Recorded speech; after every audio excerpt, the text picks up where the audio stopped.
pero sabemos que no estamos en solos porque además eh, hay casos históricos como Chile y como en Panamá y recientemente en Guatemala que han tenido similitudes con la situación actual de Venezuela y también aprendizajes que queremos compartir, que queremos conocer en este momento tan cerca a nuestro momento electoral, que sabemos que pueden servir no solo de ese aprendizaje, de lecciones aprendidas, sino también de acompañamiento, de saber que los venezolanos no estamos solos, que esta discusión de la democracia no solamente nos constriñe a nosotros, sino que hay una Latinoamérica y una regionalidad solidaria con lo que estamos viviendo. Y para ello, pues estoy muy contenta de contar con grandes compañeros de Chile, Panamá y Guatemala, que pues son figuras reconocidas con la capacidad de contarnos y narrarnos desde su espacio ciudadano, pero también su acción política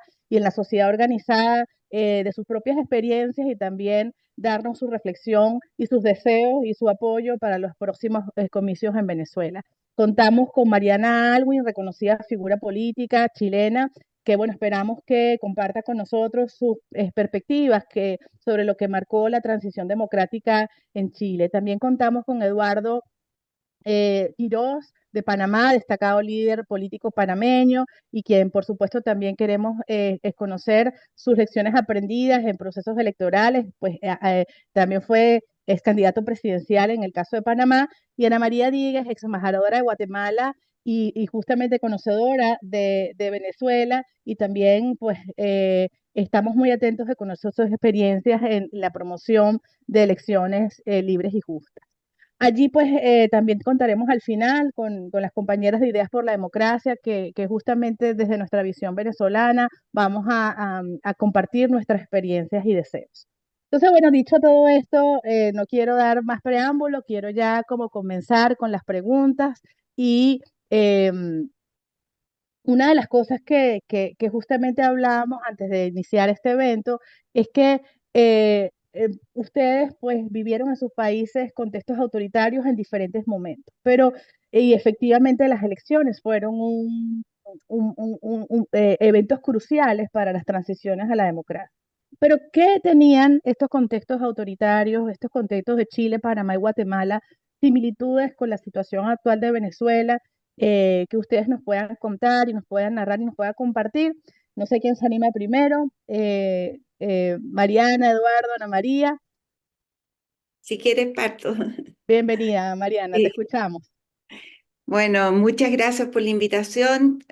Como dices tú, para todos los demócratas del mundo y especialmente de América Latina, estas elecciones en Venezuela son muy importantes y tenemos muchas esperanzas de que Venezuela pueda caminar hacia una transición democrática o una reinstitucionalización después del proceso de advenimiento autoritario de un gobierno que fue o de gobiernos que fueron elegidos democráticamente.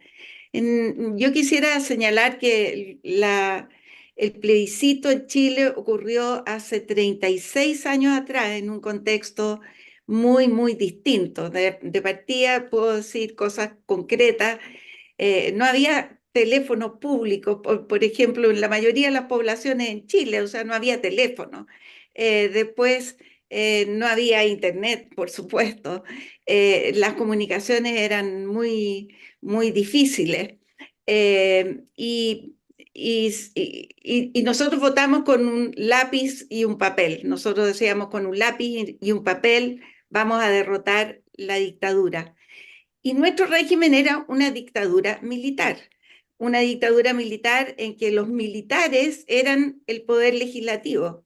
Por lo tanto, un régimen muy, o sea, autoritario completamente. Y entonces había cosas que son comunes, por ejemplo, restricción de las libertades.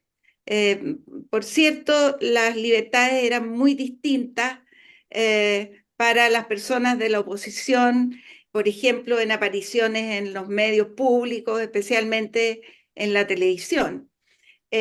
no había otros medios. Había presos políticos. Habría en Chile en ese momento de haber habido unos 500, 600 presos políticos.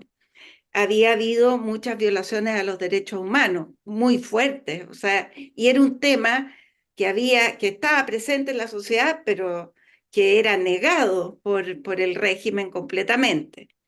Y yo, si pudiera decir, tuvimos algunas cosas que eran, uno, que nosotros estábamos si bien en Chile había 45% de pobreza, el régimen había empezado en los últimos años un proceso de crecimiento económico, que esa era una bandera, lo cual es muy distinto a lo que pasa en Venezuela. Y lo otro que también yo creo que es distinto es que hubo una ley electoral y hubo un tribunal electoral que daba garantías.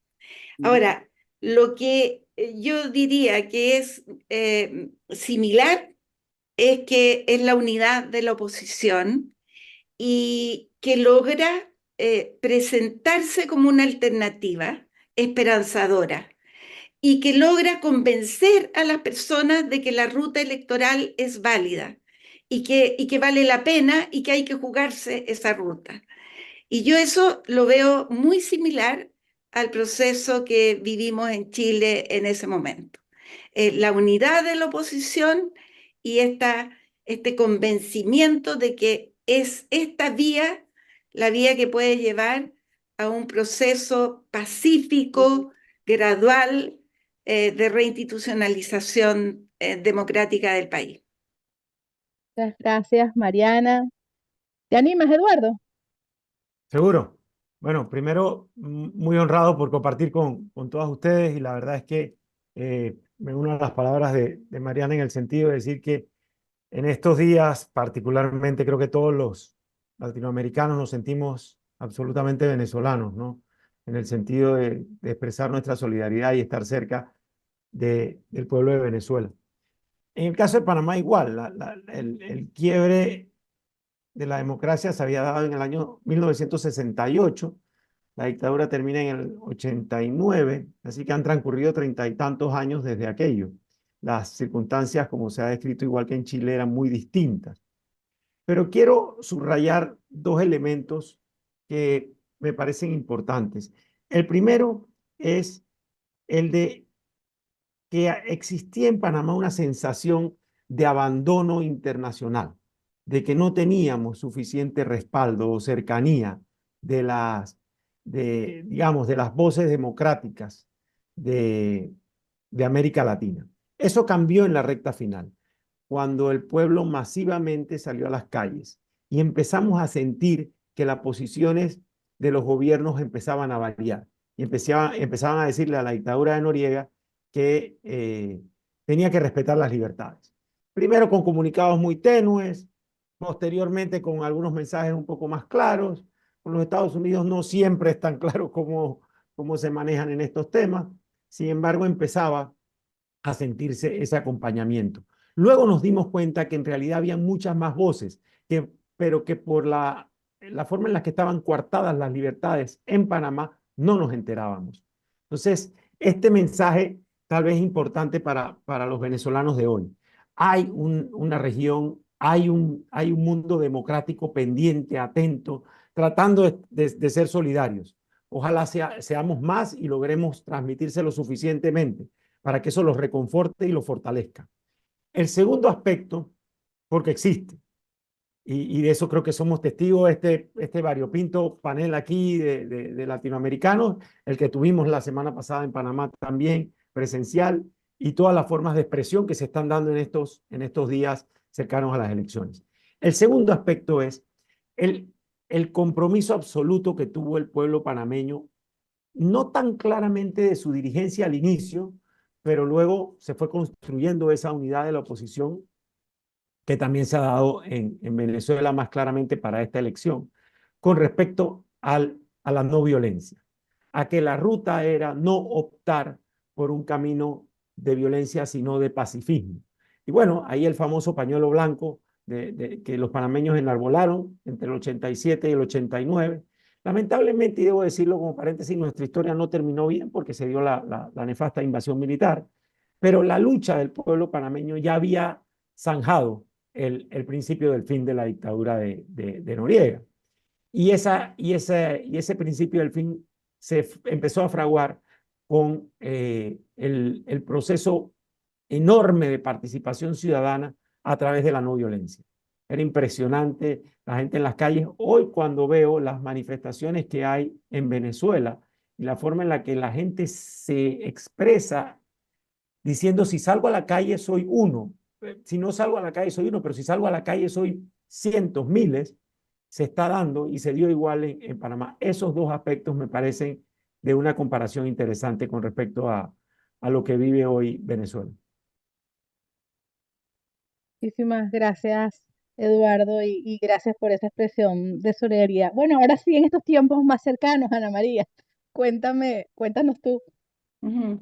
Bueno, primero es un honor estar aquí porque, como ya saben los organizadores, yo soy parte vaquiana, viví 5 años y medio en Venezuela como embajadora y entonces yo también tengo esperanza, tengo nervios y mucha expectativa para lo que pueda pasar el domingo y mucha admiración por lo que ha logrado María Corina con Edmundo González, que estaba en la Cancillería cuando yo trabajé allá. Yo me voy a circunscribir a las similitudes porque la participación ciudadana la dejo para la segunda pregunta porque sí tengo bastante que aportar. Yo creo que algo que hay de común es la no existencia de un Estado de Derecho, las instituciones totalmente cooptadas por el régimen, aunque en Guatemala la diferencia es que nosotros teníamos una dictadura corporativa. Eh, Yamatei era simplemente como el titiritero que movía todos los hilos, pero no era una figura fuerte. De hecho, tenía un gran rechazo y poca influencia a nivel nacional. Estamos bajo la primera pregunta que queríamos hacer a nuestros panelistas y explorando tanto el contexto histórico como las similitudes con Venezuela, las situaciones autoritarias que atravesaron Chile, Panamá y Guatemala.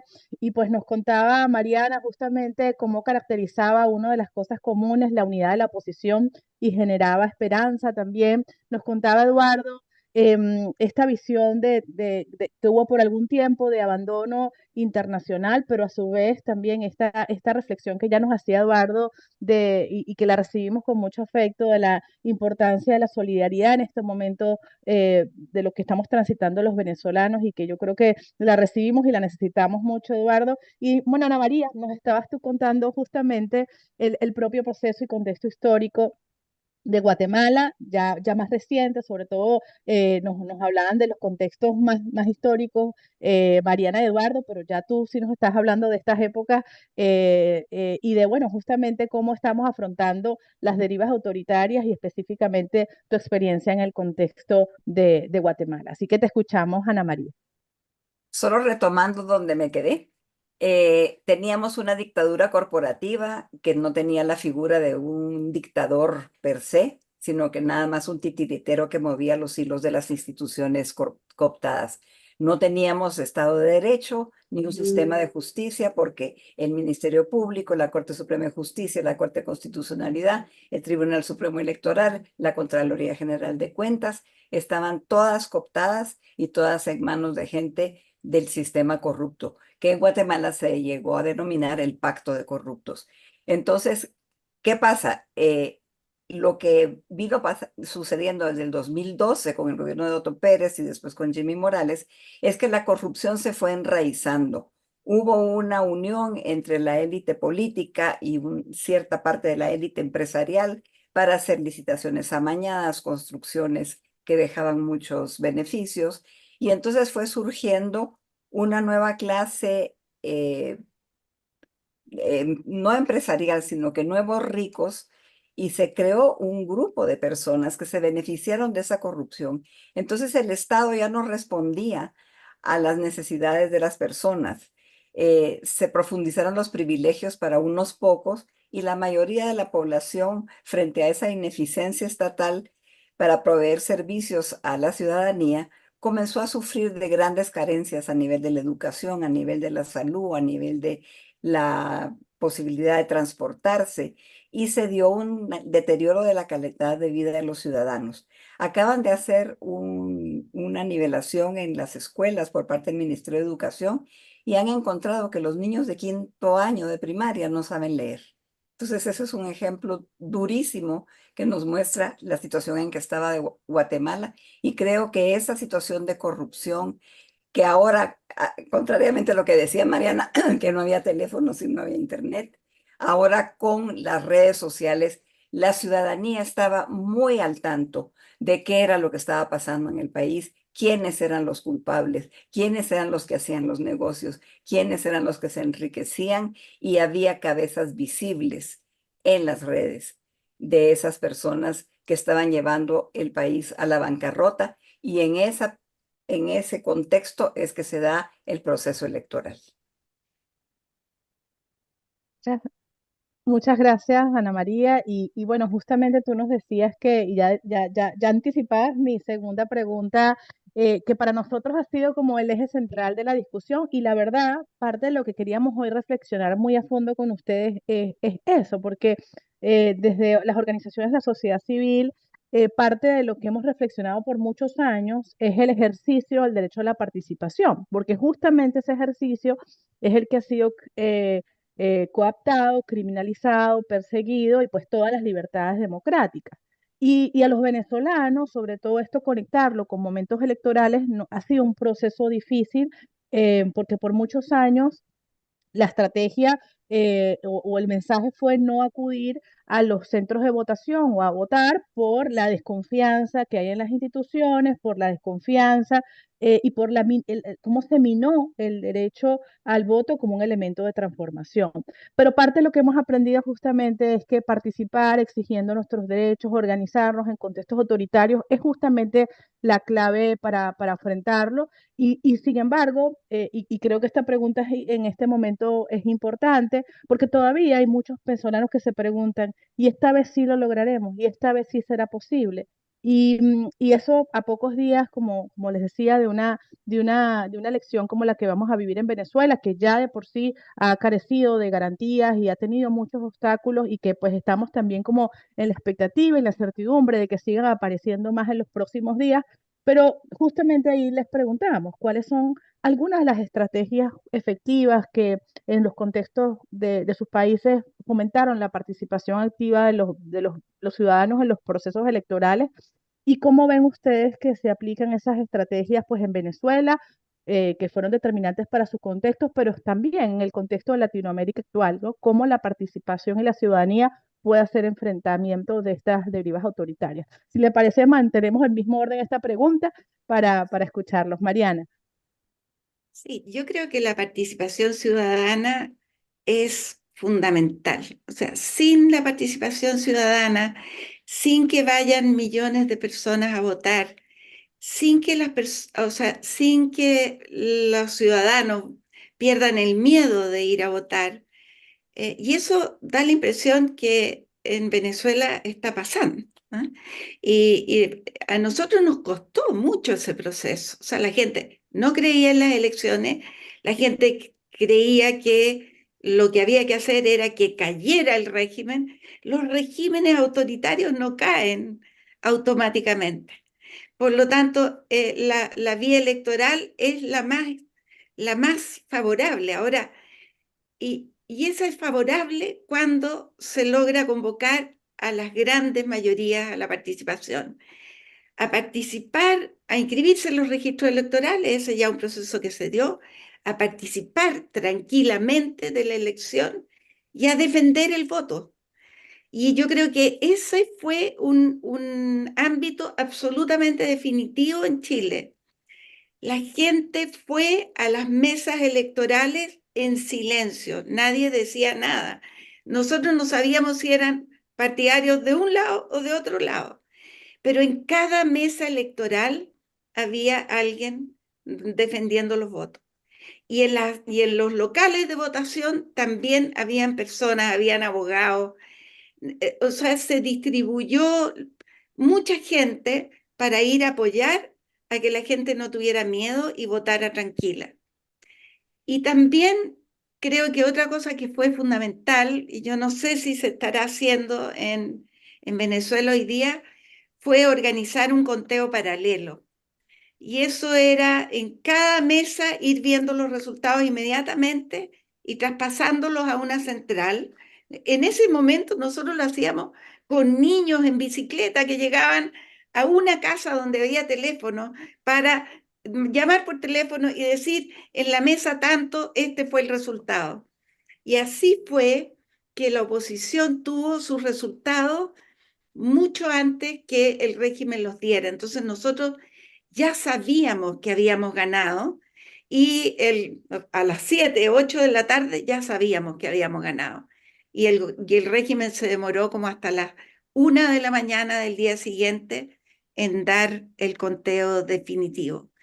De hecho, Pinochet no quería entregar y fue uno de los militares de la junta militar que dijo ganó el no. Y eso, y un líder del gobierno que también lo dijo en televisión, y eso descomprimió las cosas y ya el régimen no pudo echarse para atrás. Pero creo que la movilización fue fundamental, el discurso esperanzador y el llamado a la paz, a hacerlo pacíficamente. La gente estaba en silencio, no había manifestaciones, sino ese día era un día muy solemne en que la gente salió con mucha dignidad a votar y con mucha conciencia de lo importante que era su voto y defender también el voto que él había dado o que ella.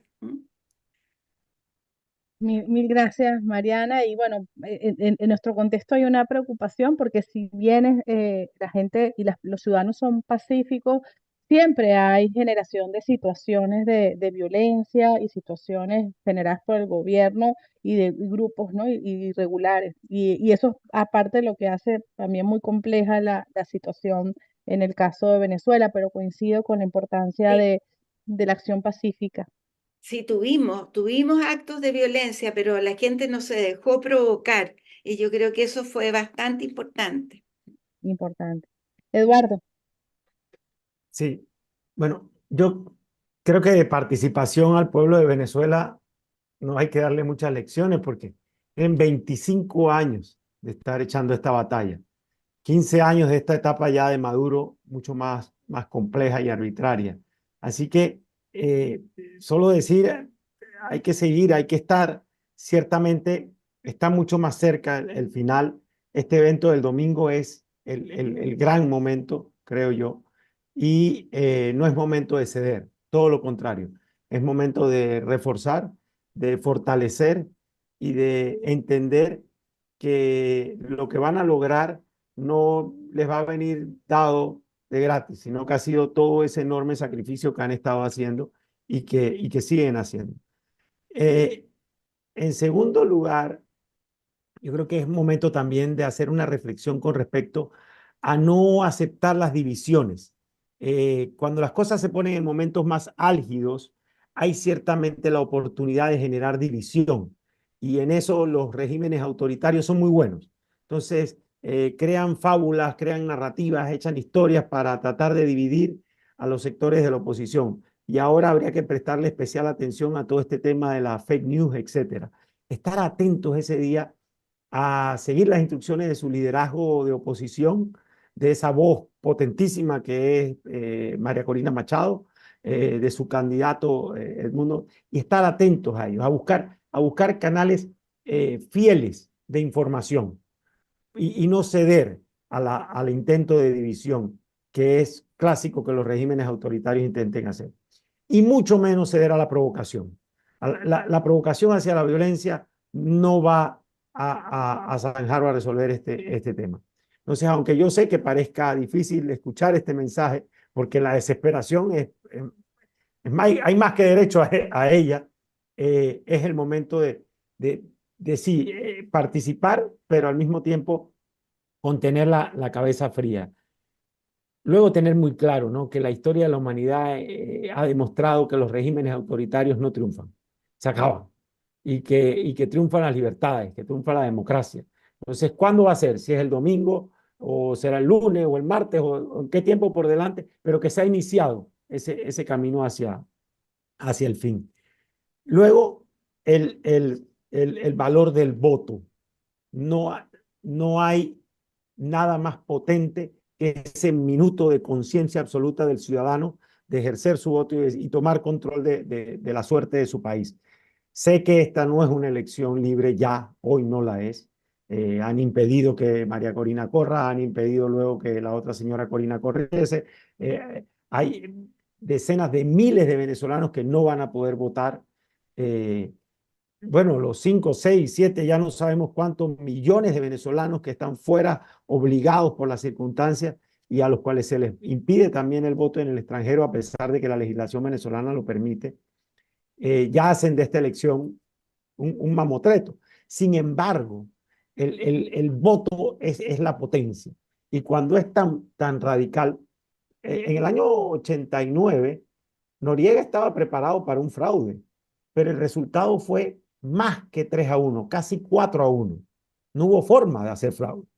Tuvo 2, 3 días después de tenernos en ascuas, y un pueblo que no cedía, que anular la elección, cosa que él no tenía en lo más remoto de su cabeza. La anulación de la elección fue su final. El resultado del domingo, si es así de contundente como prevemos que va a ser, ciertamente va a tener que ser respetado. Y eso solo se logra si se sale todos a votar. Y bueno, y termino con una frase que escuché hoy en la mañana, que me gustó mucho, y cada cual tiene sus creencias, pero a mí me encantó. Dice, bueno, y los que no puedan ir a votar, que vayan a orar. Y creo que ese mensaje es muy potente también, ¿no? Gracias, Eduardo. Ana María. Entonces yo creo que la experiencia de Guatemala más reciente es el ejemplo mayor de la participación ciudadana. Este esquema de corrupción que les presenté al inicio creó un descontento en la sociedad, que queríamos ir a votar para derrotar al pacto de corruptos. No sabíamos quién iba a ganar. Se decía que iba a ganar Edmond, que había que hacer un voto estratégico, porque él era el que podía ir en contra de la que se suponía que era la heredera del pacto de corruptos, pero todos fuimos a votar. Y lo que se logró fue una participación del 60%, contrariamente a que hubiera un miedo a votar. Fuimos en masa a votar y ganó el voto nulo, porque el segundo lugar lo tuvo el voto nulo. Los que dijeron, que no fue mi caso, no queremos el pacto de corruptos y por lo tanto votamos nulo. Pero se da la sorpresa de que el sistema no había detectado al movimiento Semilla ni a Bernardo Arévalo. Ya había quitado a 3 participantes que podían ser un obstáculo y los había sacado, porque el Tribunal Supremo Electoral estaba también cooptado. Y Bernardo pasa a la segunda vuelta con Sandra Torres. Entonces se da en la población una esperanza. Sí podemos cambiar el sistema. ¿Y quiénes lo cambiaron? Los jóvenes. Entonces yo creo que en Venezuela tienen que hacer un llamado insistente en estos días que faltan para que los jóvenes participen, para que los jóvenes voten, porque es su país y el país que le vamos a dejar. Y estos muchachos de las zonas de la élite votaron en contra de lo que querían los papás. Los papás estaban deteniendo el pacto de corruptos y sus hijos votaron por Bernardo, votaron por un cambio, votaron porque estábamos hartos, todos estábamos hartos de la corrupción. Entonces se da la segunda vuelta, pero la maquinaria del pacto de corruptos, que se ejemplificaba en el Ministerio Público con la reina del mal, que es la fiscal general, comienza a boicotear los resultados y comienza a boicotear por donde podía, a nivel disque legal, lo que había pasado. Y el 30 de septiembre, la fiscal general allana con el Ministerio Público el Tribunal Supremo Electoral y saca las cajas con los votos, que son sagrados. De acuerdo a nuestra legislación, los votos solo pueden ser tocados por el Tribunal Supremo Electoral. Y los sacaban y se peleaban con los magistrados. Y la ventaja, Mariana, con las redes es que todos lo mirábamos en el mismo segundo. Y entonces comienza esa ira ciudadana a decir, mi voto se defiende, mi voto no me lo van a robar, nosotros ganamos los que queremos otro sistema. Y ahí entra un aspecto bien diferente que creo que cambió el país y que todavía no nos damos cuenta cuánto cambió. Y es que se da el despertar de la población indígena y la manifestación de la población indígena. Entonces, este hecho de la vulneración del voto hace que los liderazgos de los 48 cantones de Totonicapán llamen a todas las demás autoridades ancestrales y decretan un bloqueo y paran el país durante 20 días. Y paran el país causando unas pérdidas económicas enormes. Pero eso hizo que se sentaran a la mesa, y me voy a extender y en las otras me voy a limitar. Se sientan a la mesa los dirigentes de la élite empresarial con los liderazgos indígenas. Eso cambia a este país racista y clasista. Creo que esa es la lección más linda que nos queda a nosotros de este proceso, porque la élite debe reconocer que hay un otro, y ese otro es el indígena que ha mantenido la producción y ha mantenido la agricultura de este país y que con sus remesas mantiene ahorita la economía. Entonces, ahí entró la comunidad internacional, que no es la situación de Venezuela, pero entonces sí se puede, pero hay que participar y defender ese voto. Y sobre todo, creer que el voto es el inicio del proceso, porque en la siguiente pregunta les voy a contar cómo es que todavía estamos luchando por defender esa decisión ciudadana. Sí, y así es justamente, Ana María, que tú decías, bueno, en el caso de Guatemala sí fue contundente la respuesta internacional y bueno, justamente creo que eso es parte de lo que nosotros estamos esperando, la expectativa, y creo que también tener sus voces en este espacio es parte también de conectarnos con esos países y con esos gobiernos y toda la comunidad internacional que está siguiendo lo de Venezuela y lo importante que es para nosotros los pronunciamientos que, por ejemplo, recientemente ha dado el presidente Lula, también el presidente Boris, es justamente hablando de la importancia de que se celebren unas elecciones de paz y que los procesos que sirvan para los procesos de democratización en Venezuela. Y ahí va mi próxima pregunta, como bien lo apuntabas tú. Justamente desde sus experiencias históricas y de los contextos países, ¿cuál fue el rol que jugó la comunidad internacional? Efectivamente, pues la ciudadanía hizo lo suyo, como lo estamos haciendo nosotros en Venezuela, y seguramente Griselda y Débora cuenten un poquito más de lo que está pasando en Venezuela en términos de organización y participación ciudadana, pero no podemos solo. Es decir, sabemos que no estamos en unas elecciones en democracia, justamente el contexto autoritario es el que hace que la voluntad ciudadana no pueda no ser respetada, y pues allí la solidaridad y el acompañamiento internacional es clave. Entonces, ahí mi pregunta para ustedes, bueno, ¿cómo se dio en los contextos que ustedes vivieron y en las épocas que, bueno, que al final procesos políticos donde la comunidad internacional tuvo un papel clave, sobre todo en estas horas oscuras, ¿no? Estas horas difíciles, en estas últimas horas, momentos decisivos que son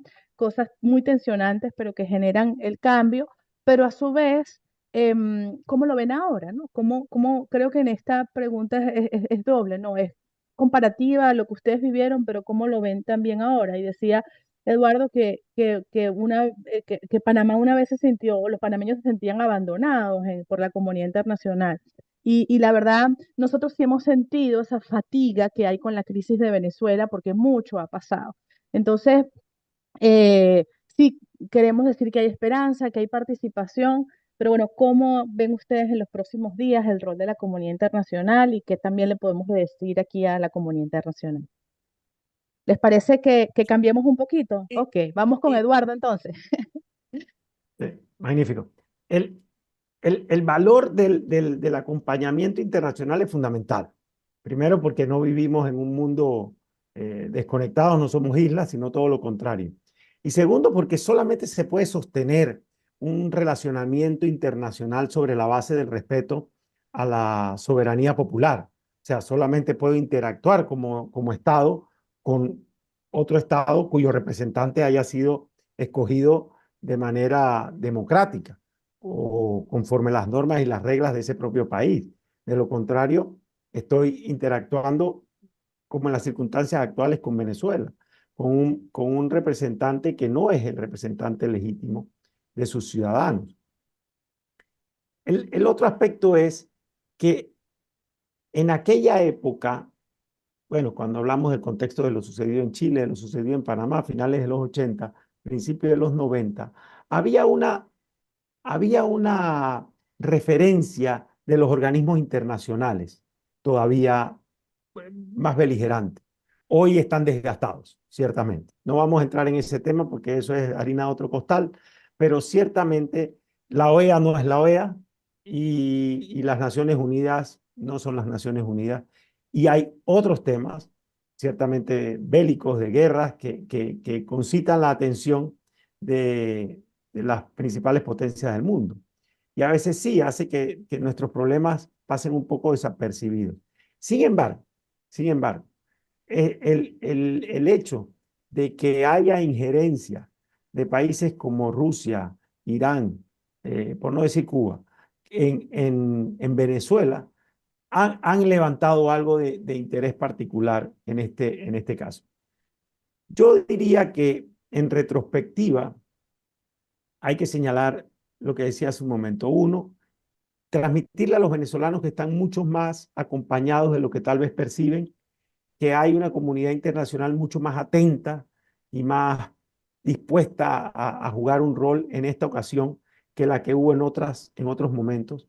Las expresiones del presidente Lula da Silva del Brasil son sin duda alguna un parteaguas, en mi opinión, de cuál va a ser la reacción internacional con respecto al día domingo. Creo que España tiene también un rol muy relevante que jugar en este momento. Y el otro aspecto es, tenemos que utilizar todas esas herramientas que la tecnología nos da para que ante el impedimento de contar con una observación tal cual y cualquier elección o proceso democrático hoy en día le es absolutamente natural y que se está impidiendo la presencia de observadores internacionales, se está rechazando la presencia de algún nivel de veeduría internacional, se convierta la tecnología en esa herramienta de lo que yo llamaba en el evento que tuvimos acá en Panamá sobre una observancia virtual, que cada uno de los que estemos fuera de Venezuela tengamos la capacidad de conectarnos con gente allá que nos esté informando y ser nosotros megáfonos desde sociedades libres como las nuestras con respecto a lo que está sucediendo allí. Porque las primeras horas son definitorias, van a marcar el rumbo de cómo sea el desenlace de esto. Y sí, el rol de la comunidad internacional va a ser fundamental. No hay que subestimarlo, sino todo lo contrario. Toda la información que podamos recibir afuera va a ser valiosísima.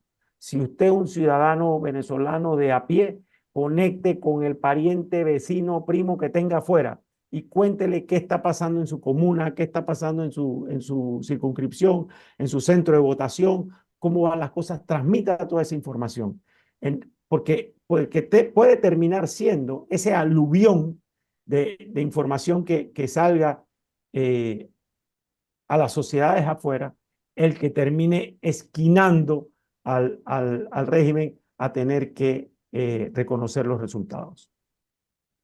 Gracias, Eduardo. Y creo que es parte justamente de lo que estos últimos días va a estar también ocurriendo, mucha gente activándose y mucha gente haciendo esos contactos. Ana María, te escuchamos. Yo creo que ahorita viene en esta segunda parte otro paralelismo con Guatemala. Nosotros también pasamos 6 meses entre la segunda vuelta y la toma de posesión. Y en ese tiempo, la participación de Estados Unidos y de la Unión Europea fue fundamental, porque las fuerzas del Pacto de Corruptos no querían que Bernardo tomara posesión.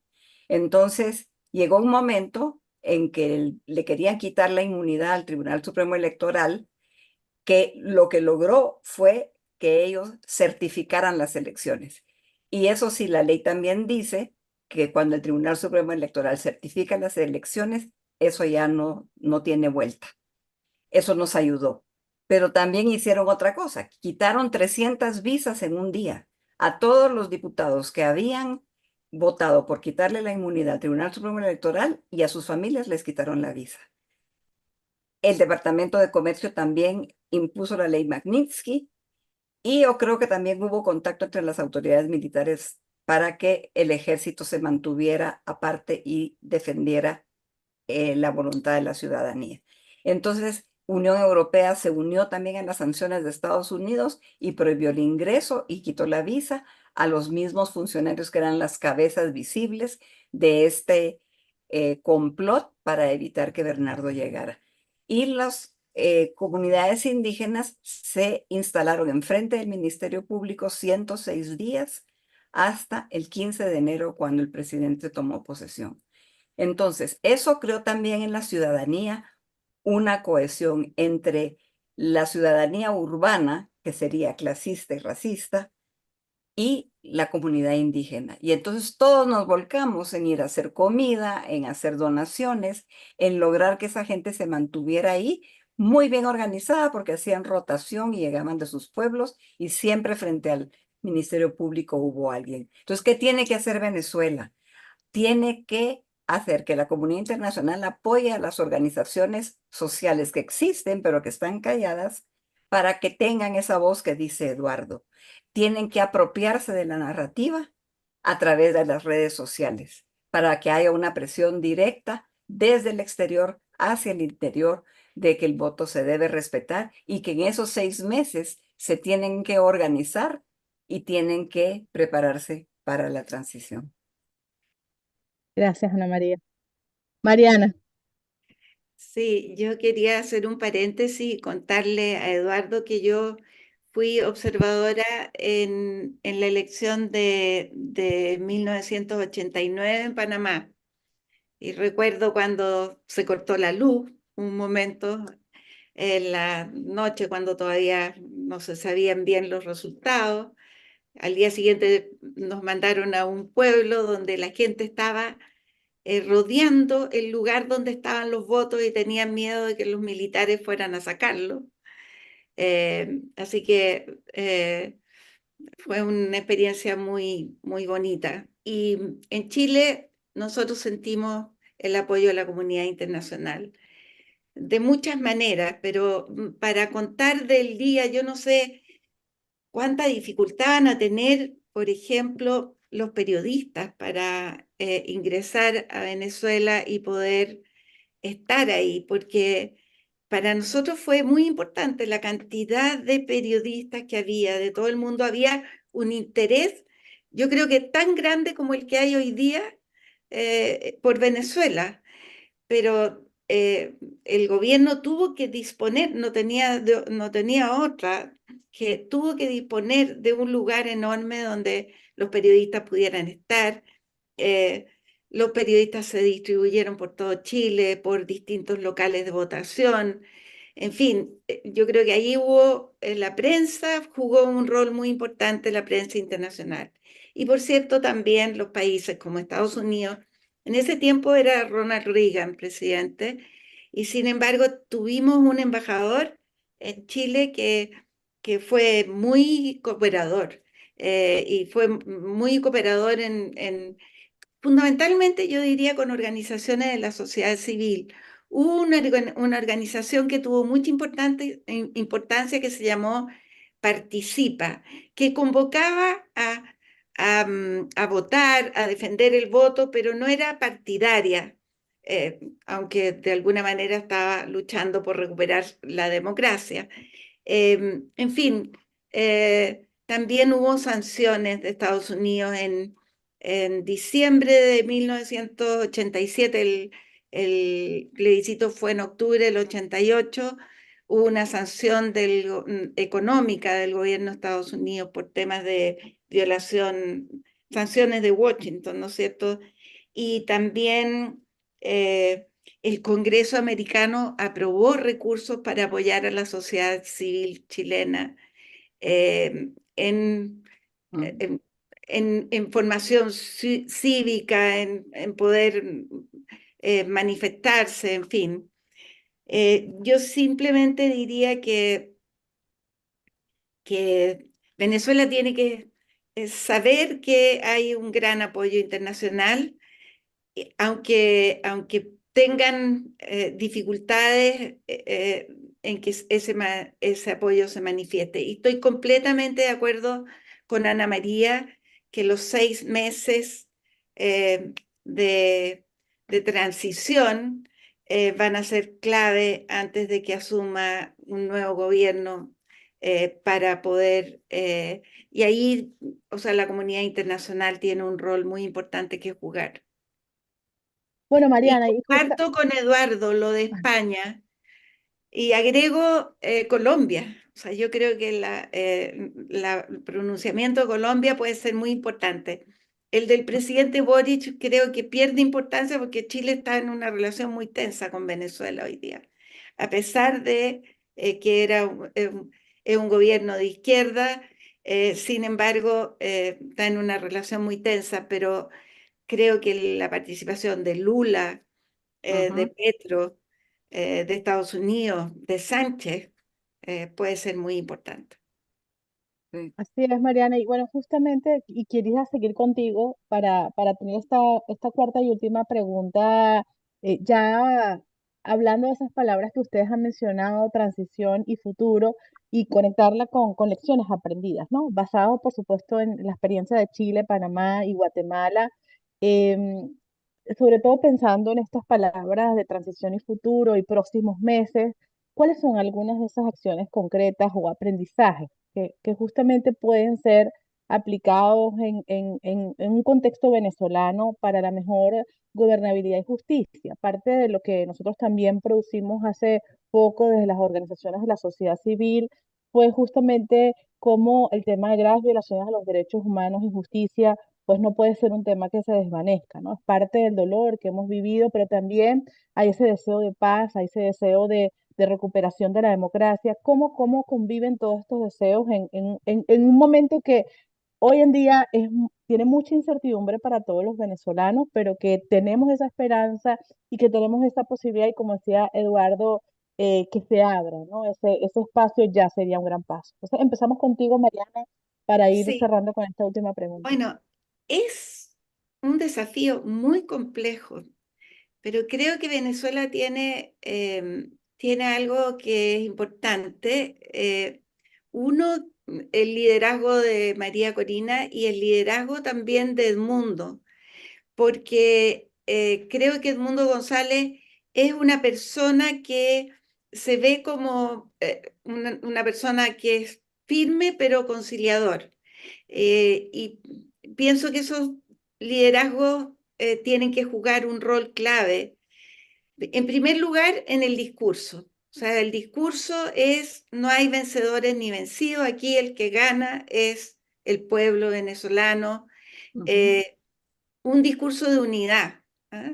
Civiles y militares, opositores y gobiernos llamados a construir, o quienes han apoyado el gobierno, llamados a construir un futuro compartido, a ponernos de acuerdo, a buscar lo que nos une por sobre lo que nos divide.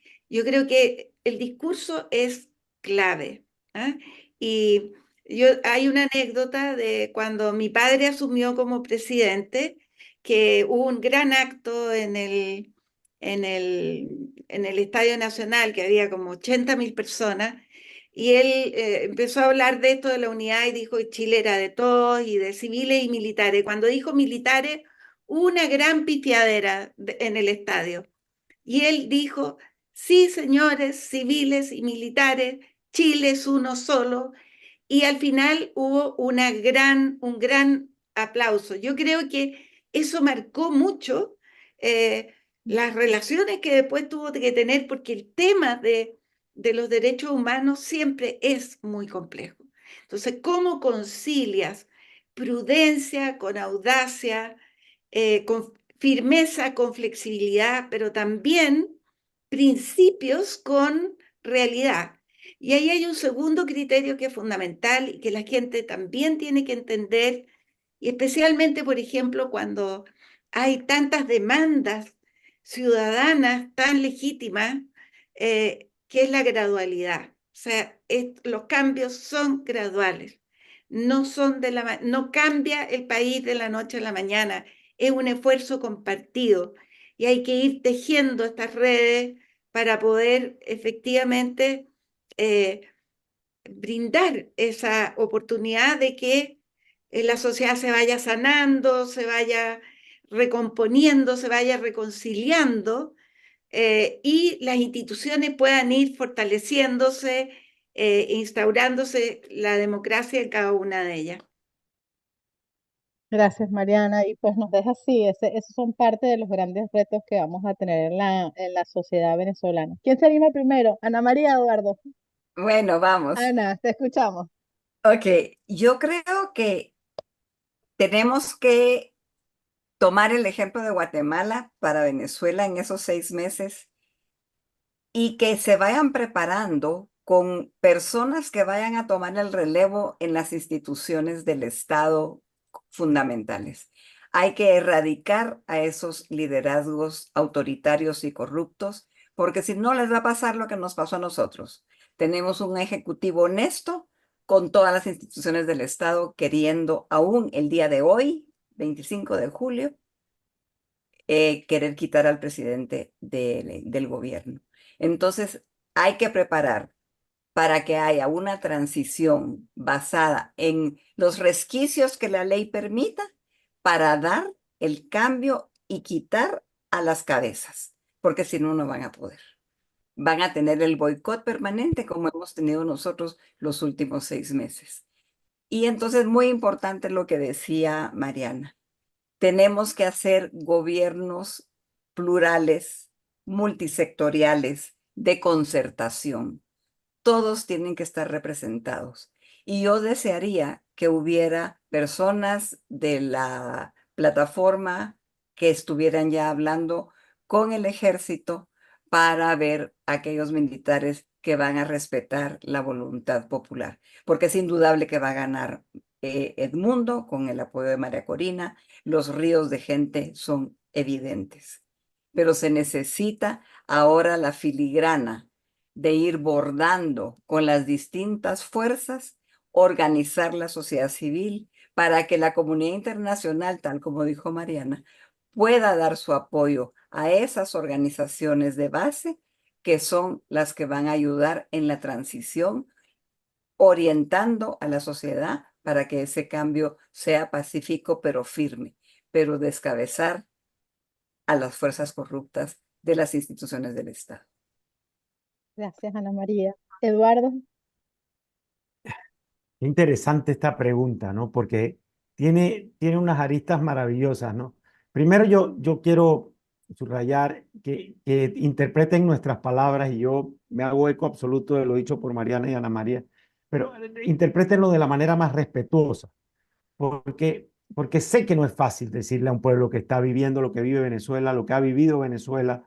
Bueno, hay que empezar a pensar en la Venezuela de todos somos uno y en la Venezuela respetuosa de las libertades y respetuosa del disenso y de acogida al que ha estado oprimiendo. Sí, es difícil decir, digo, es fácil decirlo, pero entiendan que en alguna medida pasamos por allí también y que a un alto costo entendimos. Y hay dictaduras y hay dictaduras. Lo que vivió Chile, digo, lo de Panamá fue una dictadura, pues hasta por acá decían dicta blanda, aunque dictadura es dictadura, pero eh, entiéndanlo y recíbanlo con respeto y con consideración, pero es que hay que pasar por ahí. Hay que hacer ese tránsito a entender que hay mucho más futuro que pasado y que construir ese futuro implica pasar páginas y que ese pasar páginas es doloroso, es triste. La justicia tiene que jugar su rol, pero también hay que saber que hay otras formas de construir consensos que probablemente no van a ser lo más agradable, no van a ser los más agradables.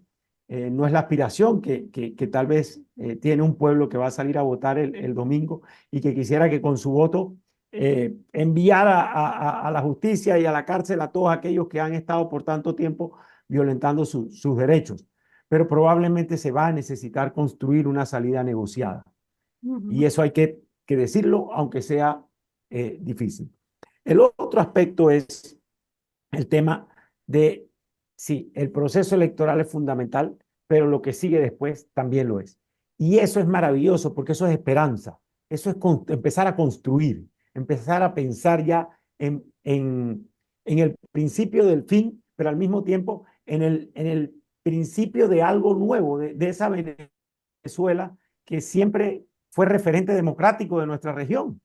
Yo le digo a mis compatriotas panameños siempre, es que nosotros somos los últimos que podemos estar lejos de lo que pasa en Venezuela.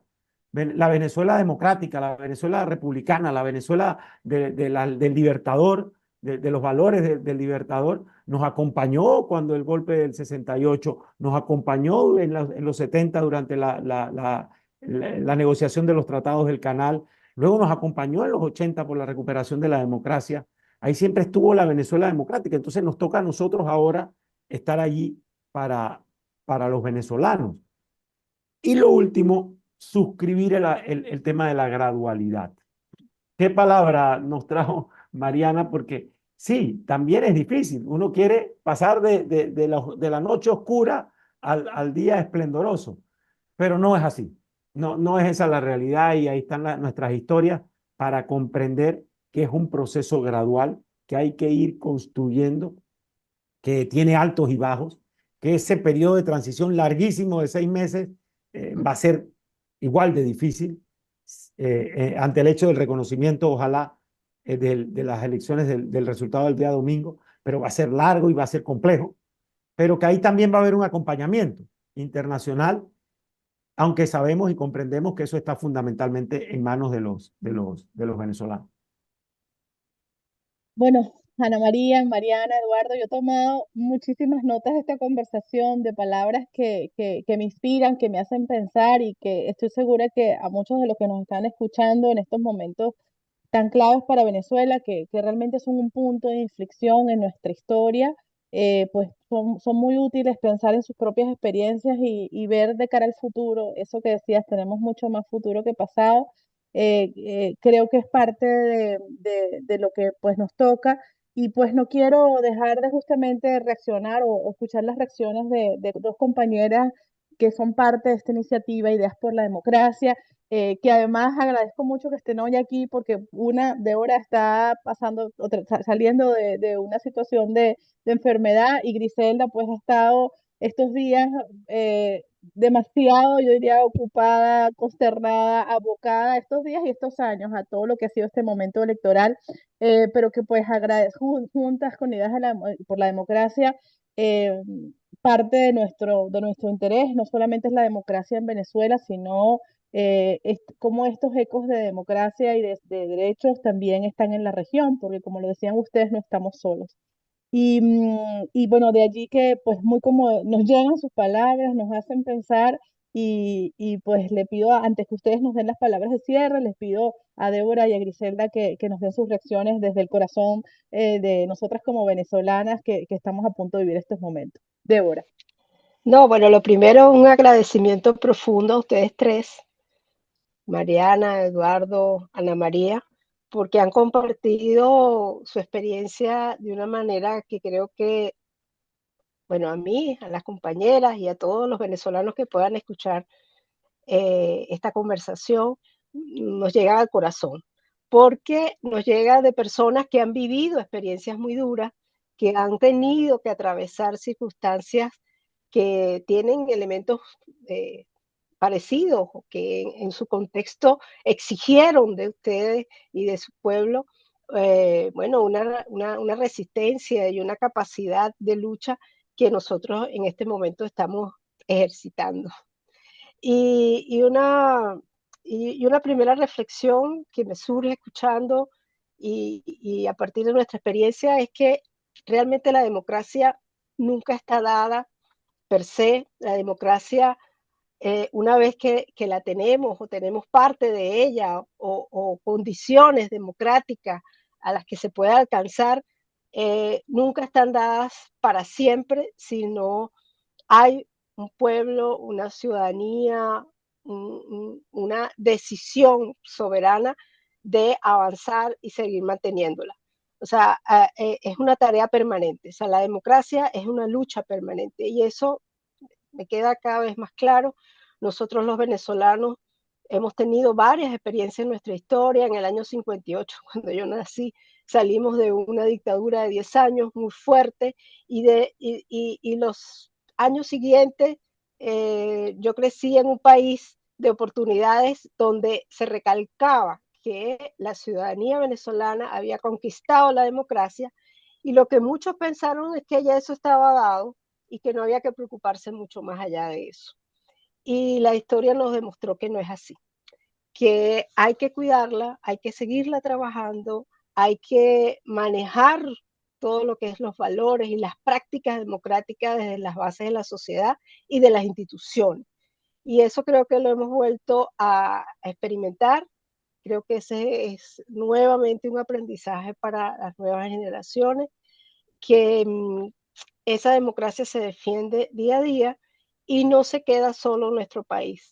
O sea, hay una necesidad de fortalecer lo que sería el pacto de los demócratas, no el pacto de corruptos, como decía Ana María como experiencia triste en su país, en Guatemala, sino el pacto de los demócratas en las Américas para cuidar nuestras democracias y que cuando un país sufre una circunstancia como la nuestra, es una circunstancia que nos toca a todos, así como los venezolanos sentimos a Chile, sentimos a Guatemala, sentimos a Panamá, sentimos a El Salvador, sentimos a Nicaragua.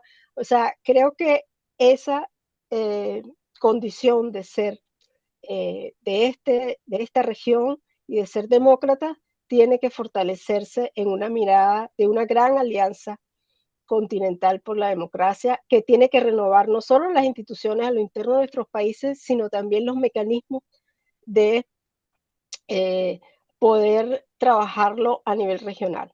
Así como decía Eduardo, la OEA, la misma ONU, pero la OEA tiene que ser una institución que se pueda actualizar a estas realidades, que pueda dar respuesta a la necesidad de fortalecer y defender la democracia en nuestros países.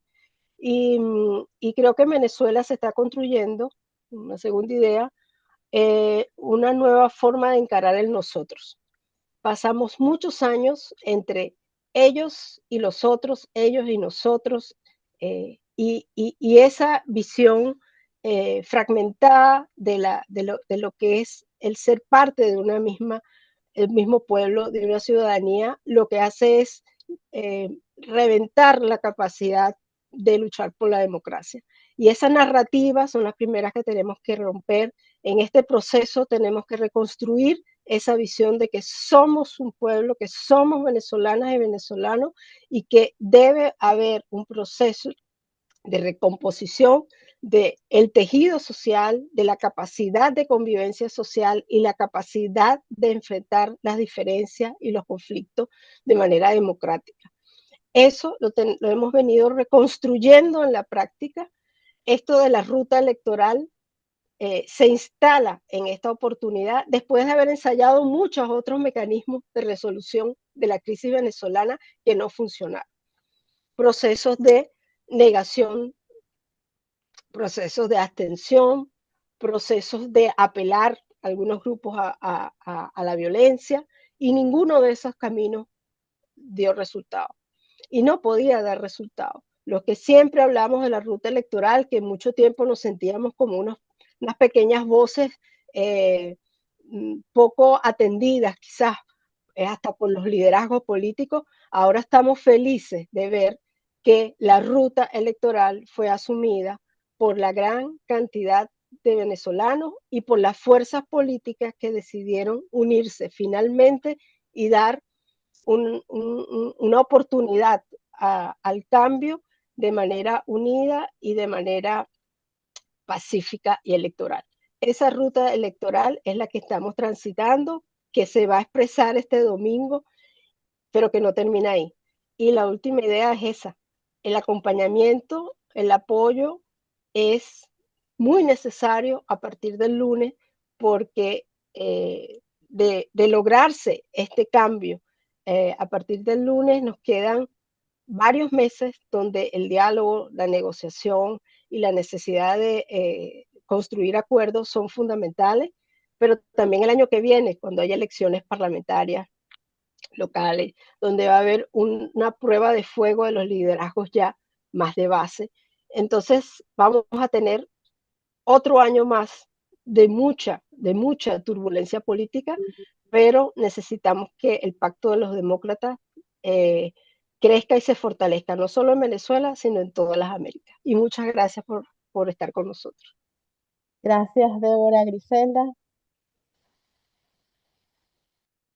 Sí, yo de verdad me uno también al agradecimiento a este panel tan maravilloso, de verdad, a Mariana, que la queremos, la conocemos ya hace tiempo y que ha venido compartiendo con nosotros bueno, desde hace ya varios años y sabe y conoce esta lucha, pero también a Eduardo, que lo estamos conociendo ahorita y que de verdad, tanto Eduardo como Ana María, esperamos que esta sea la primera de varias conversaciones, porque yo creo que si algo nos caracteriza, al menos a este grupo que estamos en Ideas por la Democracia, es que nosotras miramos al futuro.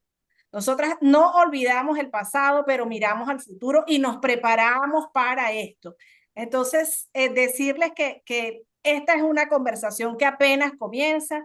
Yo sí creo que esta gradualidad que nos presentó Mariana, nosotros estamos conscientes de que estamos empezando un proceso de cambio y lo veíamos desde el año pasado, incluso cuando hacíamos análisis de escenarios, porque yo creo que si algo nos ha tocado a la sociedad civil en Venezuela es ir más allá de lo que normalmente nosotros hacíamos, de lo que nos correspondía. Nos hemos vinculado con la política, hemos hecho de la política un ejercicio propio en el que no aspiramos al poder, porque no es lo que nos toca, pero sí nos toca hacer una política distinta. Entonces, ¿cómo nosotros estamos hoy luchando por estas elecciones?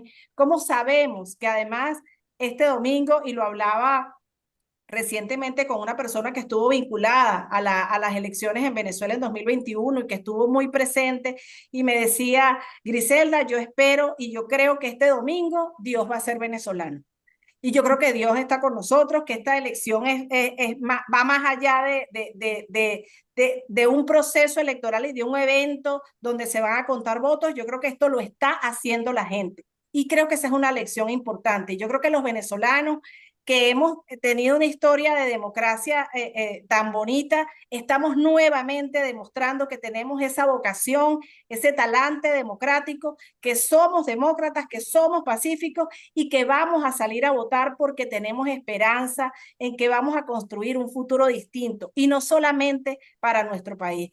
Yo creo que también estamos conscientes de que hay una crisis de la democracia en el mundo, que hay una crisis de liderazgos políticos mundial, y yo creo que justamente lo que se está viendo en Venezuela es como si hay liderazgos políticos que conectan con la gente desde la vocación democrática y desde la conexión real y honesta con la gente. Yo creo que eso es algo significativo, que yo creo que lo que está pasando en Venezuela va a ser objeto de estudio porque vencimos la fatiga. Había una fatiga con Venezuela. Yo creo que cuando nadie creía que Venezuela iba a poder salir adelante, pues estamos lográndolo y está lográndose por la gente, y yo creo que hay una sociedad civil que ha sido fundamental, que ha marcado el terreno y que no se ha dejado vencer por esas élites, porque esas élites que nos mencionaba Ana María también están en Venezuela, unas élites que se acomodaron al poder. O sea, hay muchas similitudes, pero también hay similitudes en ese porvenir, en ese futuro que estamos construyendo y en el que yo espero de verdad, y la invitación es a que esta sea una de las primeras conversaciones que nos va a tocar tener, porque en ese camino de legitimidad, de gobernabilidad y de reinstitucionalización para Venezuela, yo creo que hay mucho que conversar y hay mucho que compartir. Muchísimas gracias.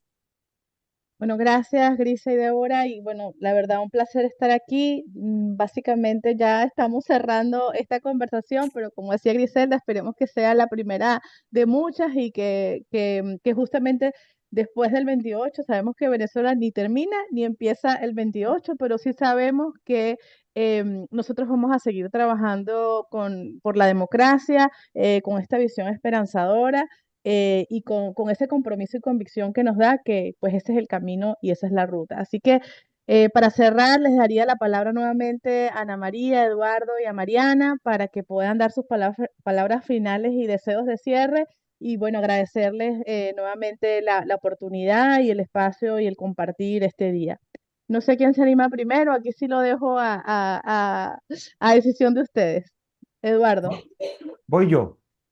El tono que ha generado esta conversación nos ha llevado a un final que se percibe de esperanza.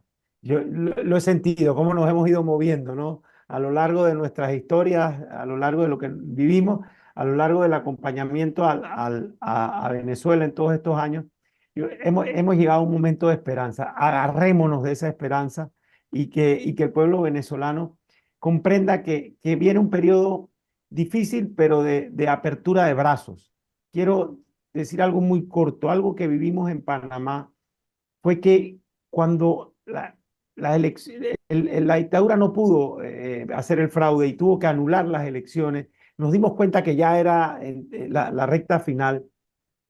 Muchos que por cualquier razón, justificadas o no, seguramente no justificadas, apoyaban de una manera u otra la dictadura, empezaron a moverse y a caminar junto al resto de los panameños que luchaban por la democracia. Y hubo una capacidad de abrir los brazos, una capacidad de decir, hombre, no vamos a ponernos a pensar por qué estabas del lado de allá. Ahora ya quieres ser parte de esta nueva Venezuela.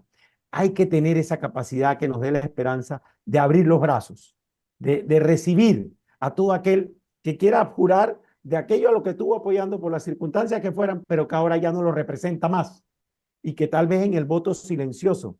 Acá la alianza política de Noriega se llamaba Colina, coalición no sé qué cosa. Colina, usted la recordará, observadora, y que no puedo más que agradecerlo en el tiempo. Colina, y se votaba detrás de una cortina. Y entonces el pueblo dijo, con Colina hasta la cortina. Vayan en los camiones que le pongan los mauristas, vayan en los camiones que le pongan los del régimen, pero con Colina hasta la cortina. Y vayan y con el voto conviértanse en un solo pueblo de brazos abiertos, porque la región necesita una Venezuela democrática. Nuestra región está complicada. Yo lo decía en el último panel acá en Panamá, la ausencia de una Venezuela democrática nos está costando mucho al resto de los países. Así que estamos también dispuestos a hacer nuestra parte del sacrificio y este granito de arena que hemos aportado hoy, para mí ha sido muy enriquecedor y muy honrado estar aquí. Muchas gracias, Eduardo. Ana María, habías levantado la mano. Sí, solo reiterar que la población venezolana que nos esté escuchando vaya a votar, que le diga a los chamos que vayan a votar, que vayan a construir el país que les va a tocar liderar dentro de poco.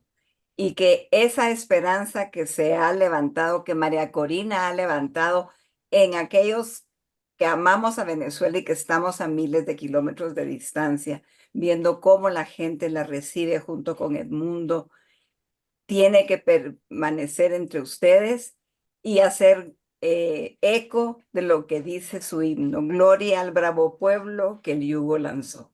Mucha suerte el domingo. Estaremos pendientes de CNN y que viva Venezuela, que viva la democracia y el ejemplo que Venezuela ha sido para todos en América Latina siempre.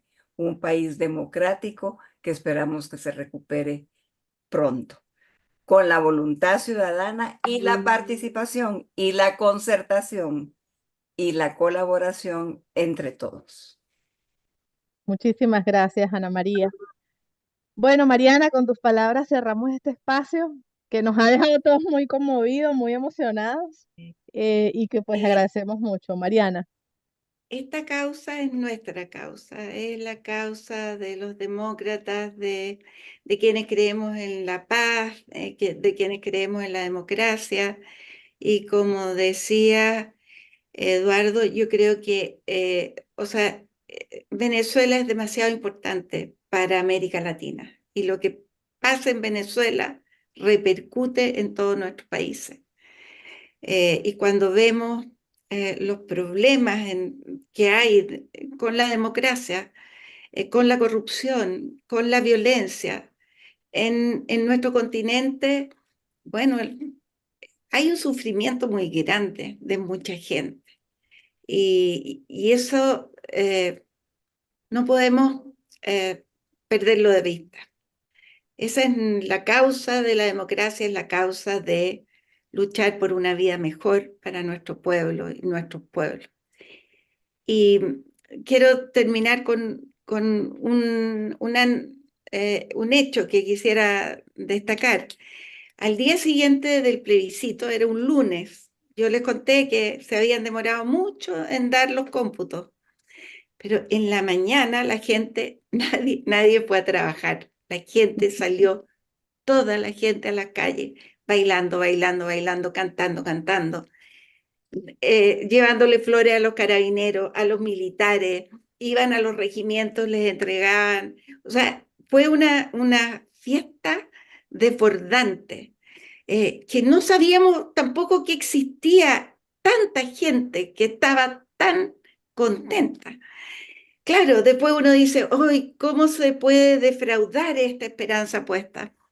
Pero yo creo que no se defrauda.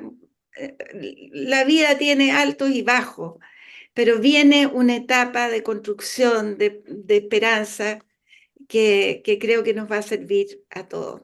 Y en primer lugar, a esta Venezuela que queremos ver como el gran país que es y a los venezolanos que queremos tanto. Gracias, Mariana, y bueno, gracias a Eduardo, Ana María, Griselda, a Débora, y pues también a esos brazos abiertos que esperamos que se abran el 28 y que pues este deseo de democracia al final es el que pinta la esperanza en nuestros corazones. Así que esperamos también ser partes de esa celebración este 29 de julio, de esa alegría de la recuperación de la democracia en Venezuela, de esa alegría de la posibilidad de tener instituciones independientes y Estado de Derecho. Así que esperamos también que ustedes sean parte de nuestra celebración y justamente les agradecemos por acompañarnos en esta lucha y por tener su solidaridad con nosotros. Gracias a todos y a todas por acompañarnos. Los que estuvieron con nosotros por las redes sociales, por la transmisión en YouTube. Y bueno, feliz noche a todos y a todas y pues nos vemos el 28 y esperemos también abrazarnos el 29 de julio. Muchísimas gracias y feliz noche. Buenas Gracias. noches. Hasta Un luego. gusto. Chao.